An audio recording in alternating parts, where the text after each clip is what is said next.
We will go high. Love, grace, humility will win. And then you tell everybody to go to hell. You think that's going to work for you, Coach White? Think that's going to work for you? The reality of the situation is none of that stuff will win if it's left up to you, Stephanie White. Because you're not handling it right. You playing right into their hands.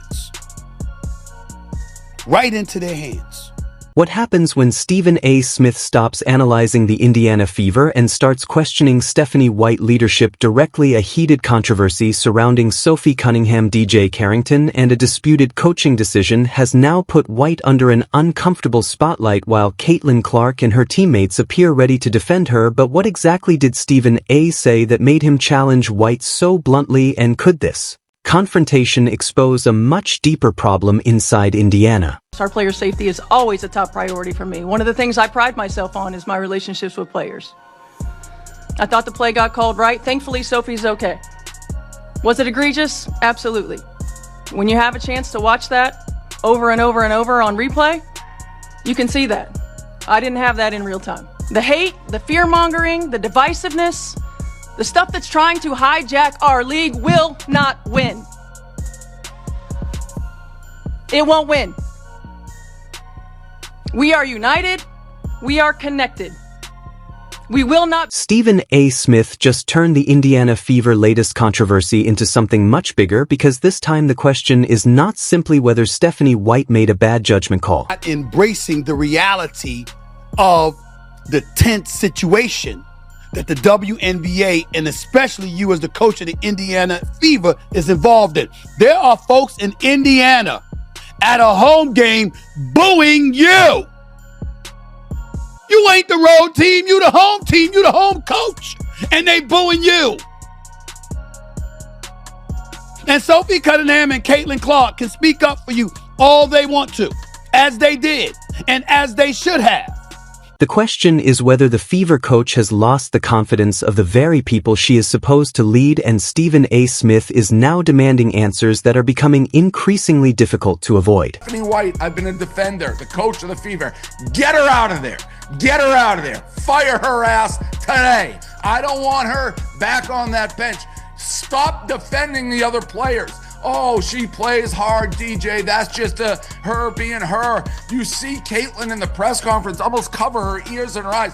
Defend your players. First of all, you're wrong. It was a dirty play. She's gone. But when do you ever see in like the NBA a coach not defend their own players? She hasn't done it with Caitlin when Caitlin got punched in the throat. The controversy began with a play that has somehow created more drama than some entire WNBA games during the Indiana Fever matchup against the Chicago Sky. DiJonai Carrington was ejected after making contact with Sophie Cunningham around the head and neck area on a breakaway play. The officials assessed the foul as a flagrant 2, which meant Carrington was sent out of the game immediately. Y'all see what happened when this young lady got ejected from a WNBA game the other day for a flagrant foul on Sophie Cunningham? Did y'all see that? She got ejected from the game for that flagrant foul right there. And I'll be damned if that wasn't a flagrant 2.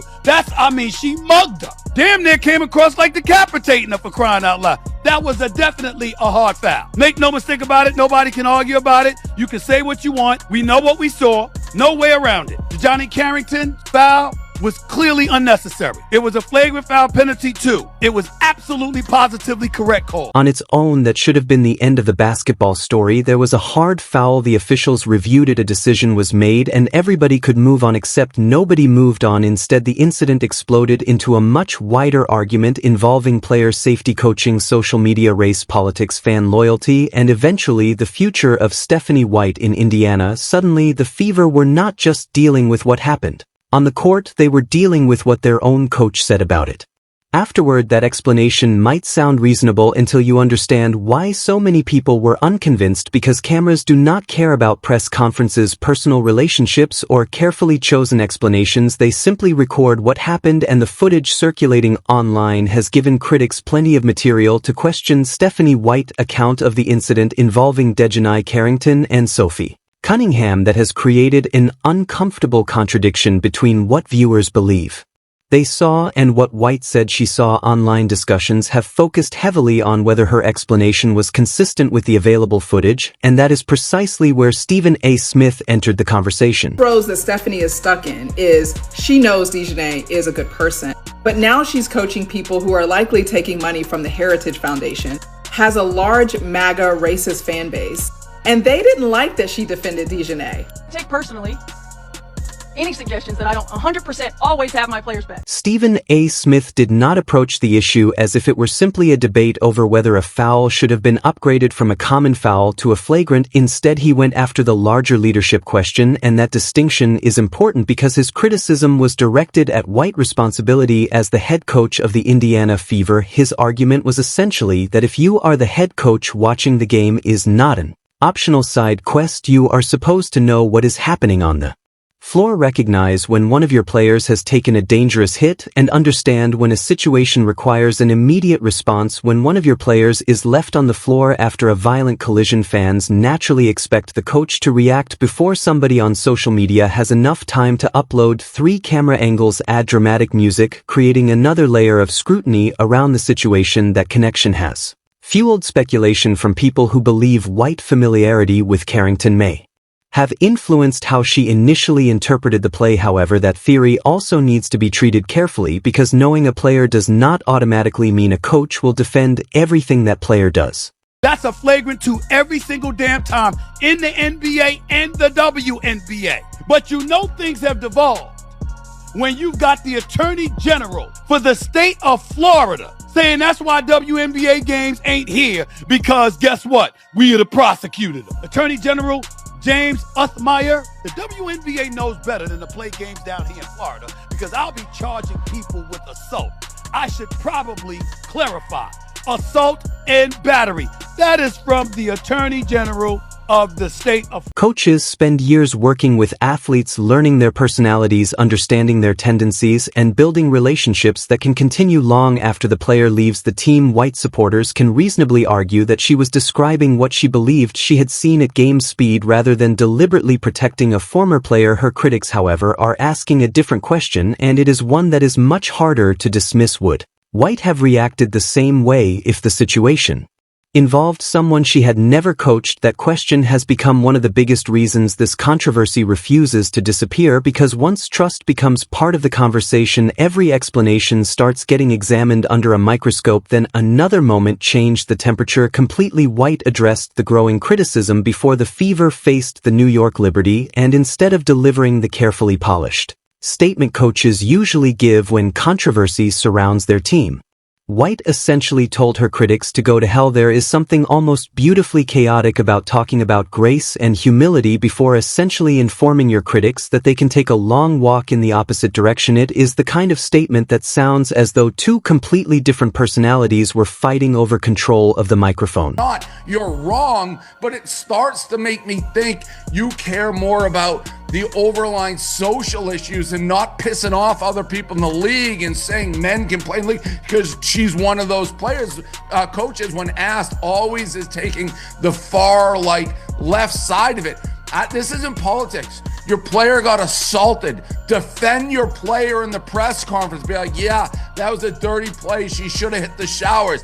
She acts like she's the coach of the other team. I don't care if she's the best X's and O's, which she's not.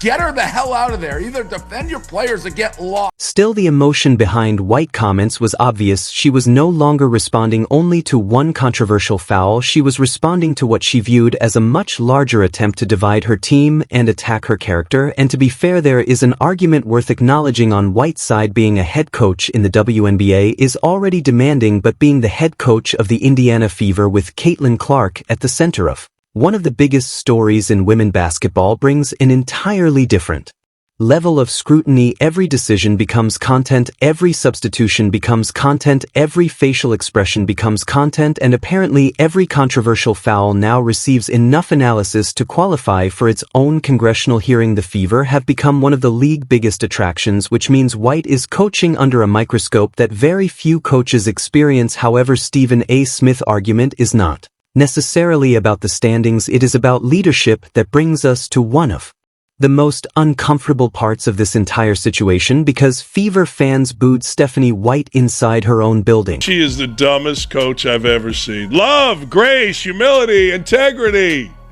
And you can go to hell if you don't love, grace, and integrity who I want. She is the dumbest human being to ever coach a professional sport.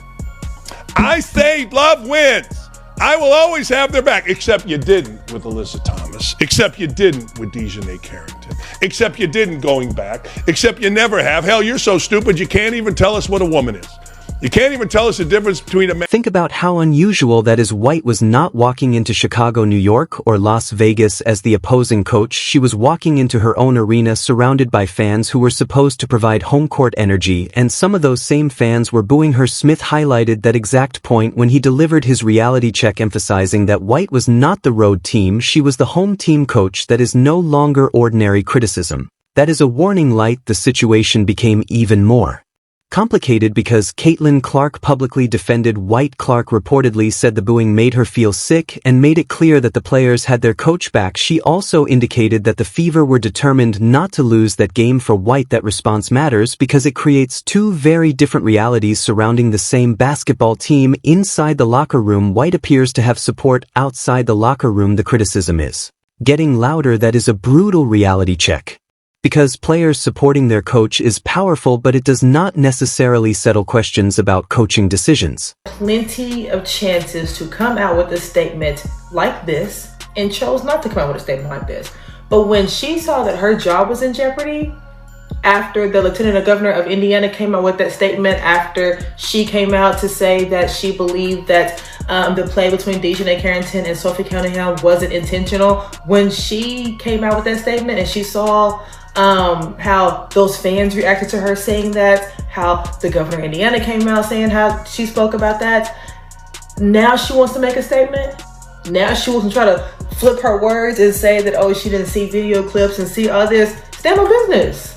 The fascinating part is that Cunningham herself has supported White throughout the controversy, while White's broader message has been about standing together rather than allowing outside forces to fracture the team. Then Caitlin Clark delivered her own response where it matters most, which is on the basketball court against New York. Clark produced 22 points and 10 assists as Indiana won 106-92. The Fever victory also marked their 15th 100-point game of the season, adding another layer of irony to everything happening around the team. While people outside the locker room were debating whether Stephanie White should be fired, her team walked onto the court and scored 106 points. Basketball has a strange sense of humor. They want consistency. They want their coach to protect their players. And when something controversial happens, they want the explanation to match what they believe they saw with their own eyes. That last part may be the biggest issue White is facing. If she had simply said that she missed the play, acknowledged the mistake, and explained that she would handle the situation differently after seeing the replay, perhaps the controversy would have ended much sooner. Instead, the story continued because every new explanation created another question. I really believe that Stephanie White deserves to be fired. I don't care about the injury excuse. I think that's what they're going to use to keep her for another year, which they will, because they're like, well, look at the injuries. See, she couldn't do her job. That's what they're going to do. And most likely 99% she'll be back. But honestly, the job she did, she deserves to get fired. She does. Let me tell you why. Number one, poor roster and cover for Bonner. To me, that alone should get her fired. First came the claim that she did not see the play in real time, then the footage became part of the debate, then she acknowledged that the replay showed something much more serious. After that came an emotional speech about love, grace, humility, and kindness, followed by the unmistakable message that her critics could essentially go to hell. At that point, the story was no longer just about basketball, it had become a battle over perception, and perception can be dangerous because once fans believe something does not add up, every new statement risks becoming additional evidence for the theory they already believe. This is where Stephen A. Smith's intervention becomes particularly interesting. He is not simply criticizing White for one sentence or one reaction, he is challenging the entire chain of events and asking whether White understands the difference between supporting her players and avoiding accountability. Those two things are not the same. A coach can stand behind a player while Admitting that the player made a mistake, a coach can defend a player character while condemning a dangerous action. A coach can maintain a personal relationship with a former player while still acknowledging that the former player committed a serious foul. In fact, sometimes the strongest form of leadership comes from being willing to say both things at the same time. White needs to be fired. The ESPN analysts that hate Caitlin Clark said it all. It's the sisterhood. And the sisterhood is Stephanie White's team. That's where most of the dramas came from in Caitlin Clark's, now Sophie Cunningham's career. Stephanie White just defended DiJonai Carrington's, whatever you want to call it, assault attack on Sophie Cunningham. She defended Alyssa Thomas's fist to the throat and made Alyssa Thomas out to be the victim. That is why this confrontation has become so compelling. Stephen A. Smith is forcing a question that nobody involved in the controversy particularly wants to answer directly. What should accountability look like? When the coach herself becomes part of the controversy, there is another layer that cannot be ignored. The Fever are not some anonymous rebuilding team quietly developing young players in front of a few hundred spectators. This is Caitlin Clark Indiana Fever, and every game is magnified. Every controversy spreads instantly. Every fan argument becomes a social media battle, and every comment from the coach can become a headline before the team has even finished the post-game meal. That pressure is unlikely to disappear. If anything, it is probably going to increase, and the more those moments are dissected, the harder it becomes for White to simply coach basketball without becoming part of the story. However, there is one thing that could completely change the narrative. Winning. However, if the Fever begin losing, every unresolved controversy surrounding White could return with interest. That is why this moment matters. Stephen A. Smith has essentially placed a spotlight on a problem that was already burning beneath the surface. The booing suggests that some fans are deeply unhappy. White is getting absolutely worked today. Wow, it's bad. Do you know how bad you must be? Do you know how unfavorable you must? Do you know how out of touch you must be with your fan base, with your state, to where the lieutenant governor of your own state is demanding that you get fired? The players defending White suggest that the locker room may not share that frustration. Caitlin Clark's response shows that the team's biggest star does not want the controversy dividing them, while White's emotional defense demonstrates that she believes the criticism has crossed a line. Yet several unanswered questions remain. Did Stephanie White genuinely fail to see the Carrington-Cunningham incident in real time, or did she simply misjudge what she saw? Did her previous relationship with Carrington influence her initial reaction, or is that criticism unfair? Can a coach tell critics to go to hell while simultaneously asking everyone else to lead with grace and humility? And perhaps most importantly, can White turn all of this noise into something that ultimately strengthens the Fever? Because Stephen A. Smith may have delivered the confrontation, but the next chapter belongs to Stephanie White. She now has the opportunity to do what every great coach eventually has to do when the noise becomes overwhelming, which is to answer the criticism